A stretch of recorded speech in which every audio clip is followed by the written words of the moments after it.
Hi, everyone, and welcome to our additional media offering with the Maine Health Center for Tobacco Independence Training and Education team.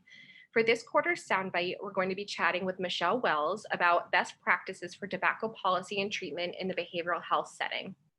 Tobacco use is a significant factor in the health and well being of all Americans, especially for those in behavioral health populations. Today's conversation will speak to the importance of addressing tobacco use, ways to support shifting the culture of tobacco, and ways to access tobacco policy and treatment support in Maine. So, first off, welcome, Michelle. I appreciate you taking the time to sit down, even though we're still virtual, to talk about tobacco policy and treatment in the behavioral health setting. So, to start off, would you want to start by introducing yourself and talking a little bit about your role? Sure. Thank you for having me, Sierra. My name is Michelle Wells. I'm a program manager for practice integration at CTI, which is the Center for Tobacco Independence. I'm also a licensed clinical professional counselor, although I'm not currently practicing. My role primarily involves supporting behavioral health programs to implement tobacco-free policies and integrate tobacco treatment into care. Thank you for that introduction, Michelle. So, to start off, I thought it would be beneficial to talk about why it's important to address tobacco use in the behavioral health setting. Sure. It's a great place to start. So, in terms of statistics, tobacco use remains the leading cause of preventable death and disease in this country, with over 480,000 deaths per year. Almost half of those are from individuals who smoke and have a behavioral health diagnosis. This population consumes almost 40% of all cigarettes smoked in the US.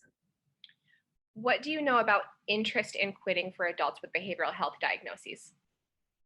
So while it's well documented that people with behavioral health conditions use commercial tobacco products at alarmingly high rates, it is important to note that research also shows these individuals are interested in quitting, and that contrary to popular belief, participation in tobacco treatment helps people address their alcohol use and other substances as well. Yeah, that's certainly an important note to take away for folks working with individuals who have a substance use disorder. I absolutely agree. And even more importantly, there's a 25% increased likelihood of long-term abstinence from alcohol and illicit drugs when tobacco is treated in conjunction with other substance use treatment.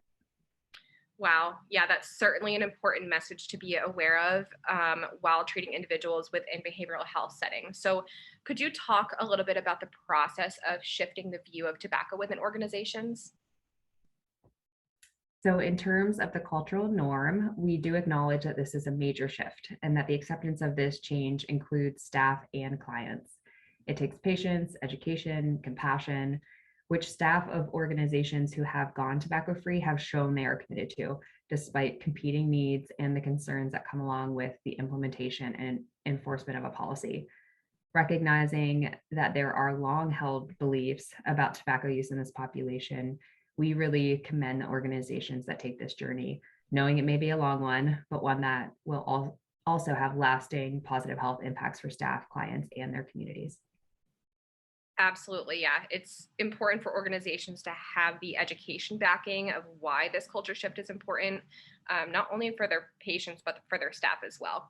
So, what are some of the ways to support shifting the culture from tobacco use being accepted as the normal in behavioral health settings to making tobacco treatment a priority? Aside from effective communication of the purpose and importance as it relates to what we've discussed so far, there are many opportunities to support this shift. First and foremost is creating tobacco-free policies that protect staff, clients, and visitors from exposure to secondhand smoke and thirdhand smoke. And these policies typically align with the organizational missions and values as they relate to the health of individuals and communities.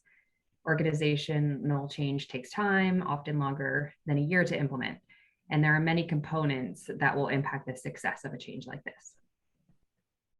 So, what are some other considerations for supporting this cultural shift? Well, it's important to include standard procedures for the assessment and treatment of tobacco use disorder.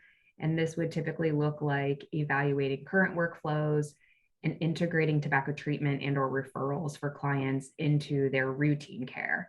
Naturally, this would mean creating opportunities for staff training during the implementation of these changes, as well as a consideration for tobacco policies and procedures to be an annual staff training requirement. Lastly, it's incredibly important to also support staff with access to treatment. So most organizations, tobacco treatment medications and counseling are available to employees as part of their health insurance program.